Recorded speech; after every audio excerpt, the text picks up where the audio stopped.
We are looking at climate change coalition that was recently formed by members of the Isle of Man Friends of the Earth, the Manx Labour Party, the Isle of Man Green Party, the Isle of Man Woodland Trust, Manx Energy Advice Centre, Christian Aid, One World Centre and Amnesty Isle of Man. In the studio we've got Alice Quayle from the Manx Labour Party, Andrew Newton from the Green Party and Bill Shimmins, MHK for Middle, who is in Treasury. Bonzo comes in. Given Mr. Shimmins is Treasury member, shows a welcome enthusiasm for making real change to combat the climate crisis. Can we expect substantive action in the 2019 budget? Bill?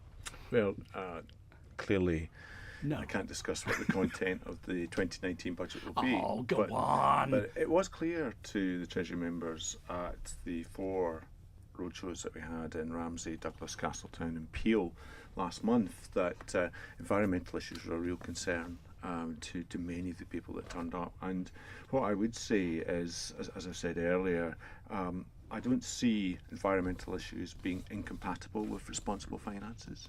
Good, thank you very much. We look forward to that. More comments. Why are countries in Europe not increasing wind power? They say it's not efficient enough and is not generating enough electricity. Of course, England and over here will invest in hugely expensive projects only to find out it's out of date. Andrew?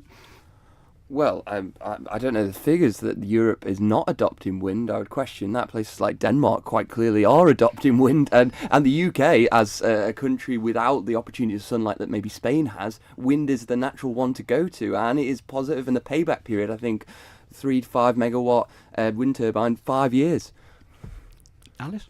Yeah, it's a very good investment. Was it Scotland? It's about 40% of their electric is coming from wind power now, which is like, they just see it as a resource. They're going, wow, this is a resource, let's just use it. Yeah, why not, indeed. I thought the phrase might come up. It has. What evidence does this band of tree huggers have that Manx air is polluted? I thought we had very clean air over here. That's a comment from Richard. And I'd suggest going down Quarterbridge at rush hour. Or sorry, Alice, I do apologise. That's all right.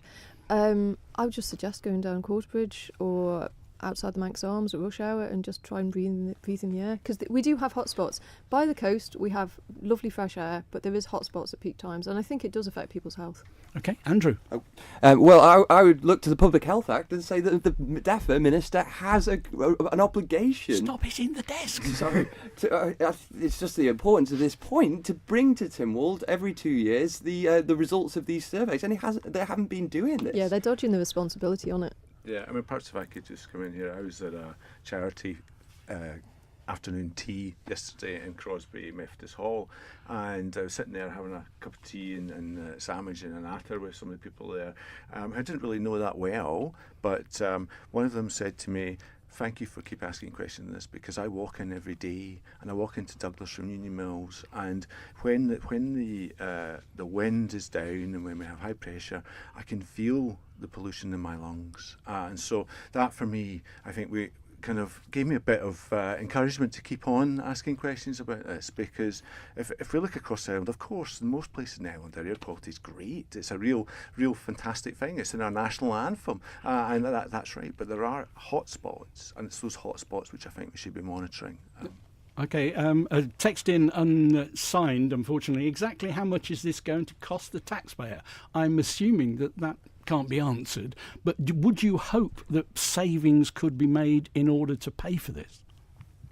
Andrew? Well, I think what you've got to factor in, and this goes back to Bill's valuable point earlier to the debate, which is we're not calculating all these huge costs that are going to affect the Isle of Man society in the future. Things like what Alice talked about earlier, climate mitigation strategies, floods, really wet winters and really dry summers, and of sea defences and all these things, and they all have to be calculated when we talk about investments for the future. We still seem to be having problems with people agreeing sea defences on the island anyway, about the design on some of the walls. Alice, as far as you're concerned? The way I see it, it's mostly about efficiency and doing things smarter. You know, it's working smarter, not harder, a lot of it. Thank you. Let's take another text that's flooded its way in. How does one sign up to receive newsletters and support the group? That's Paul.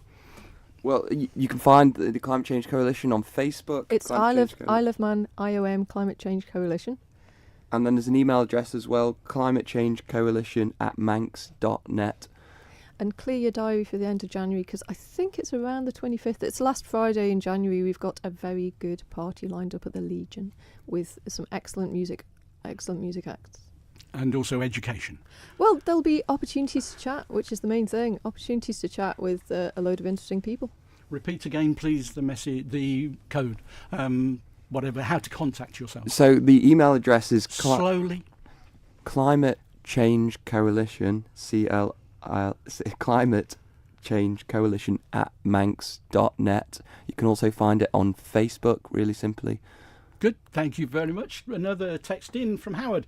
Can you ask your guest, is the criteria for their programme purely pushed on the Isle of Man? What are they looking at worldwide? The attitude adopted sounds like smacking your baby when it's the next door's ones that's troublesome. Alice? Oh, Andrew wants to talk. Well, I think what we really need to consider, and which is a really important point, is many of the countries around the world that are seen as high polluters, for example China, are actually producing the products that we're consuming in the Isle of Man. So if we factor in all those carbon emissions in our plastic that were then being sent to the Isle of Man and then used and then thrown away and suffered on our beaches, well, it's actually double our actual carbon footprint that's calculated by the Isle of Man government. I mean, one of the good things about the Isle of Man is we do have a democracy. It's not perfect, but we do have a democracy. And I don't know about anyone else, but I can't influence the president of China. But hopefully we can do something positive here. Do you think you'd take much notice? Text in on the very point that you've just mentioned. Excuse me, why don't this lot shout at American, Russia, China, India with the pollution that goes around the world? Well, one, because we're here. And as Andrew just said, China's making the stuff that we use. And they've all signed up to the Paris Accord, although obviously USA have exited or are exiting if that transition is still ongoing. But the Paris Accord was an example of where global society comes together to address a really crushing issue. And the Isle of Man has to be part of that. They can't sit outside that. Every individual has an obligation. Are we members of the Paris Accord? Well, Yeah, we are signed up as, I think... Signed up I think- via the UK? Yeah, I think we are, yeah. And also, it's part of our biosphere commitment. If we want to have all the good benefits and publicity and the PR, which, you know, is fair dues of being a biosphere, there's also responsibilities come with that. And it's not like onerous, it's like a load of cool opportunities, working with other people who are in other places that are also doing stuff. I mean, there's one interesting thing somebody was just raising when the adverts were on, and it's like, see, Manchester is committed to go zero carbon by, was it 2040, something like this, and Bristol, and there's a lot of other places that we can work with and swap tips and swap ideas and go, that's a good idea, we could use that here, that's not a good idea, let's not, but, you know, that wouldn't work here. And it's not like we have to reinvent the wheel.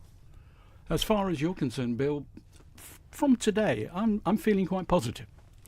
I'm feeling positive as well, and I'm delighted that there's broad growing consensus that we need to take serious action on this across the island. And I think the point that Alice has just made is true, that actually we can look at what's worked elsewhere. We don't necessarily need to reinvent our own thing. We can look at best practice, we can take it on board, and hopefully we can implement it for the good of everybody here and for the people that follow us as well. Alice, feeling positive? Yeah, yes, I've just had confirmation. It's the 25th of January is our next fantastic party down at Legion. Date for the diary. Date for the diary. Come on down. An increase in population means more vehicles, more congestion, air pollution goes up, decreases quality of life for Manx people. It's a no-brainer.